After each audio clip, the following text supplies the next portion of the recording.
Research shows that executives want their teams to be more innovative. They want innovation. But I don't think they're talking about this kind of innovation, this alarm clock, or this innovation that helps you make your breakfast and does a poor job of doing it, or this innovation that helps you with your makeup in the morning.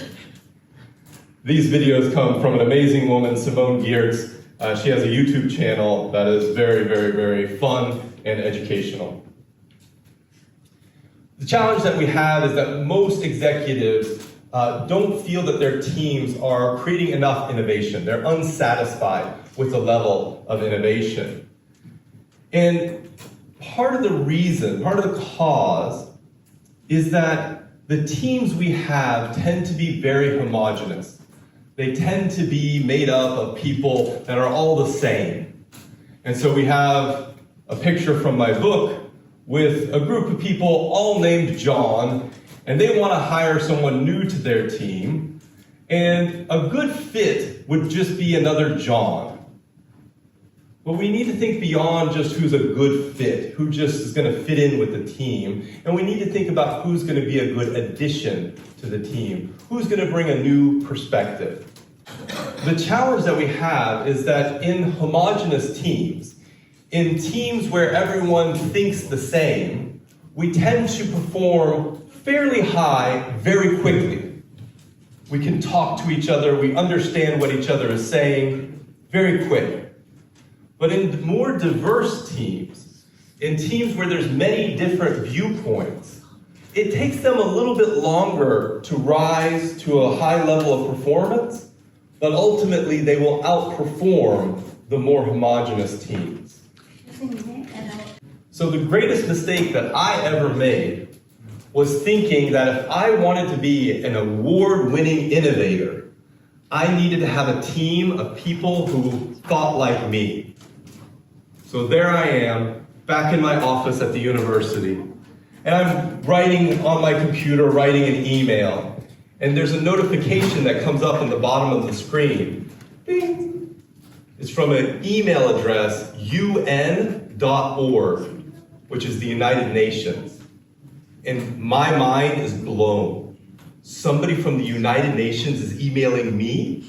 I was so excited. I opened the email and read it, and it was a personal invitation to me, Dr. Anthony Giannumis, to compete in what's called a hackathon in UN headquarters in Geneva. Now, a hackathon is a team-based competition. So each team tries to come up with an innovation in like 1 or 2 days.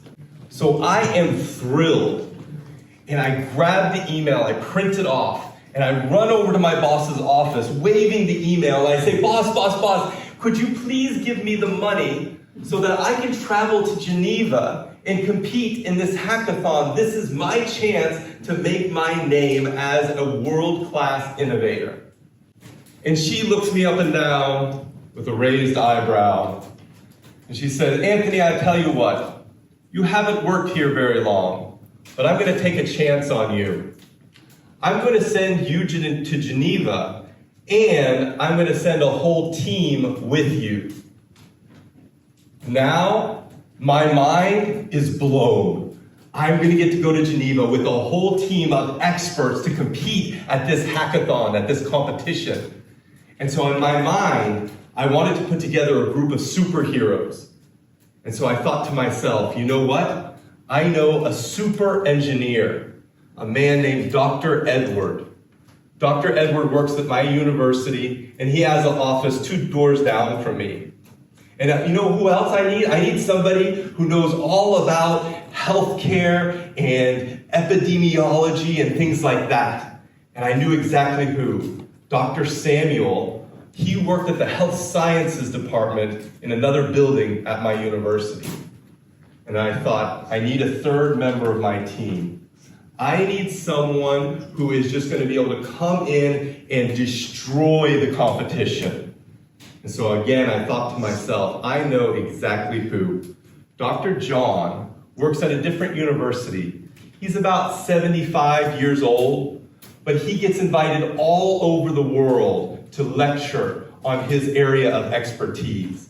And I said, this is my superhero team. And she looks at me and kind of smiles and says, Anthony, actually, I think I'm going to send you with a group of students. And my heart breaks. And I don't know how to respond. You are going to send me to Geneva with a group of students to compete at an elite level competition? No, I can't do it. I will be humiliated. And she says, I know exactly the 3 students that I will send with you. She said, the first student is named Dembe. Dembe is from Africa, and she immigrated to Norway 2 weeks ago. And I said, how am I going to work with her in this team? She's only been in Norway for 2 weeks. And she says, the other student you're going to go with is a woman named Dominica. Now, I remembered that there is a Dominica in my class, but I have never seen her face. Because whenever I see her in class, she is buried behind her computer screen, or she's buried in her phone. And I don't even know what she looks like. And then she says, I'm also going to send you with Diane. Now, Diane is very Norwegian. Norwegian culture is very reserved, very quiet. But Diane takes it a step further. And Diane's so introverted that she makes a Norwegian look like an American. That's how introverted she is. So now I'm sitting here looking at this team, saying to myself, how will I go to Geneva and compete at this elite level hackathon with a group of these students? So we fly to Geneva, it's hot, we're all tired, and we get into this huge auditorium. We open the doors, and there's a dignified, very powerful man behind the podium, and he starts speaking about health and technology and medicine, and his words are like poetry. And we're there in the back of the auditorium, and we still have our luggage that we had still had from the airport. And we're trying very carefully to find a seat in the back of the auditorium. But the floor is tiled, and each of our suitcases are rolling over the tiles, all 4 going. And so the man stops speaking, waits for us to get seated. And I saw out of the corner of my eye, in the back of the room, there was a coffee maker. And I hadn't had my coffee. So I turned to my students, I say, do you guys want coffee? I'll go get us some coffee. They say, yes, we all want coffee. I said, fine. I go back into the corner of the room, and the speaker is still up on the podium talking so eloquently. And I put my cup in the coffee maker, I'm listening to him speak, and I push the button, and suddenly, the whole auditorium fills with the sound of the coffee beans grinding. The 1 cup, 2 cups, 3 cups, 4 cups. At this point, he takes his glasses off, he rubs the bridge of his nose, and he waits for me to finish taking the coffee to my students. And we sit there and we listen to him speak, and then everyone gets into a team, and we all try to come up with new ideas, new solutions for health, for medicine, for technology. And the other teams are working on robots, and they're working on artificial intelligence and in virtual reality.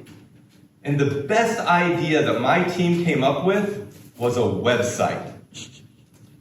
And so I was dreading the moment that we were going to get up and present this idea to a panel of experts, a jury of people from the World Health Organization, from UN headquarters, elite experts. And the other teams, they go and they present, and then my team gets up, and I'm hiding in the shadows. I'm trying not to be seen, because I don't want anyone to think that this is my idea. I was humiliated. And then my students got up in front of the audience, and they stood there, and they told a story about their lives and their experiences as women, and as women in health, women in medicine, women in technology. And I saw one of the jury members was watching so intently that she shed a tear. She started to openly cry during my student's speech. And that's when, in my mind, they revealed themselves. They were no longer students. They were the superheroes that I needed. They were the people that I needed on my team. And the reason why I think we spent that day discussing was because everybody in the team would challenge each other. We were constantly testing each other to see, is this a good idea? No, let's do something else. Is this a good idea? No, let's do something else. And they presented this idea so well, we came away with top prize. So we won that day, a team of me and 3 of students, against teams of experts from around the world. And still, in my mind, this was an anomaly. This was just an accident. I just happened to have 3 students who were geniuses. This was luck. Until I went back 2 years later, and I won again with a new group of students. So when you're working in teams, and when you're trying to create a good team, I want you to think more than just who's a good fit. In a team of people who all have the same name, a good fit is someone who has that same name. But think about who is a good addition, who is bringing a new perspective.